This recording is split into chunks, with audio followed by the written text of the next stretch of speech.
Tampok sa 2024 Batangas Kite Festival ang makukulay at naggagandahang saranggola. Ang naturang festival layong mapasigla ang tradisyon ng pagpapalipad ng saranggola o papagayo, lalo sa mga kabataan ayon sa Batangas Provincial Tourism and Cultural Affairs Office. Tunghayan yan sa report ni Paul Hernandez.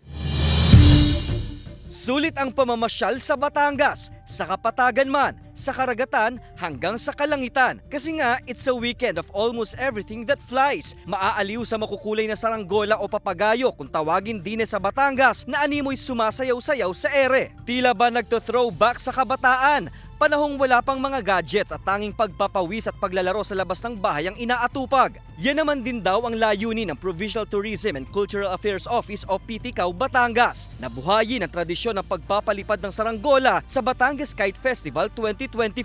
Nagsimula ang Kite Fest ngayong taon sa Calacas City. We are doing this Batangas Kite Fest and we hope to do this every year na. We have started this last year, we did it again this year, and we hope to do it again in the coming years. Kasi talagang sa amin, para sa ating mga Batanggenyo, ang papagayo, it signifies talaga the start of the summer.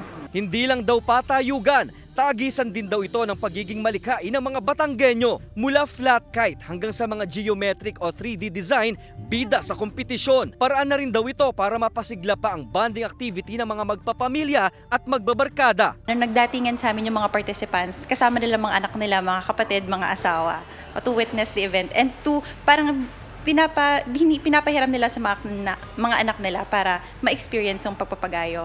Na nakakatuwa kasi karamihan dun sa mga bata, first time lang dan talagang makahawak ng papagayo ulit. Sa darating na weekend, March 10, sa San Juan, Batangas naman ang destinasyon para sa kite flying competition. Kasama si Buhay Adante Jr., Paul Hernandez, Balitang Southern Tagalog.